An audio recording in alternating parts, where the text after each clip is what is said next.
Welcome to the European Circle Report.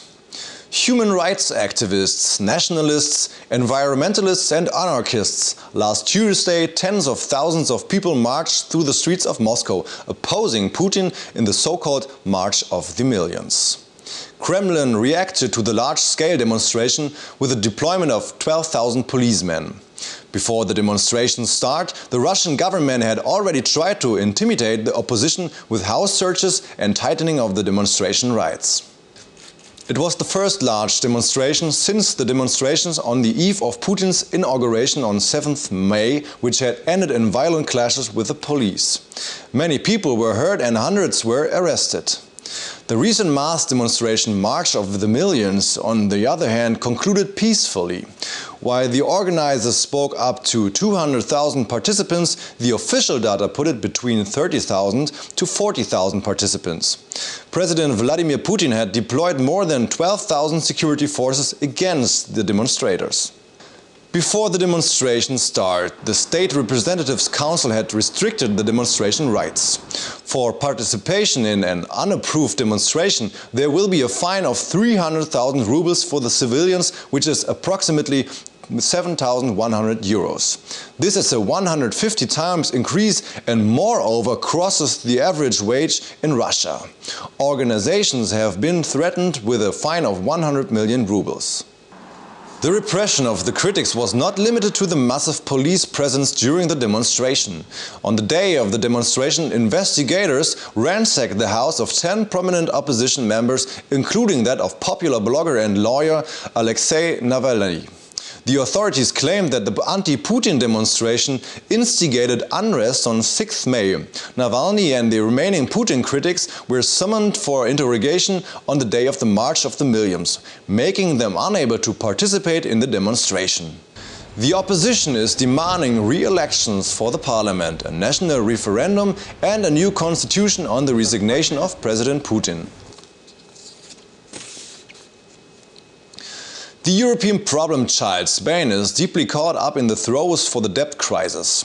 The banks of the fourth largest European economy need billions. The Spanish government had announced on the weekend of the week before last of having registered for aid by the Europe Rescue Fund. Spain is now the fourth country after Greece, Ireland and Portugal to fall back on EU's financial aids. The South European country is now stuck in bank crisis after the real estate bubble burst last year. The country's account is burdened with bad real estate credits running in billions. The high debt and the recession add the country's woes. The Spanish government under Mariano Rajoy has now finally accepted, after hesitating for long, that the country is seeking aid from the Euro rescue scheme. The government feared this step due to the associated monetary requirements. Moreover, it is not the state, but the ailing banking sector which requires the billion-euro aid. The upper echelons on Madrid have been imposed with the condition of bank sector reforms for the allocation of the aid. The EU Commission is now shortly expecting the official aid requested from Spain. Whether the billion-euro aid for Spain will come from the Provisional Euros Rescue Scheme EFSF or from the Euro Stability Mechanism ESM is still unclear. This depends on when Spain will place its application. The requirements for the aid are the same in both the cases. The ESM will be operational from 1st July 2012. Its start could be, however, delayed, as the ESM ratification is facing hurdles in the German Parliament as well as the German Council.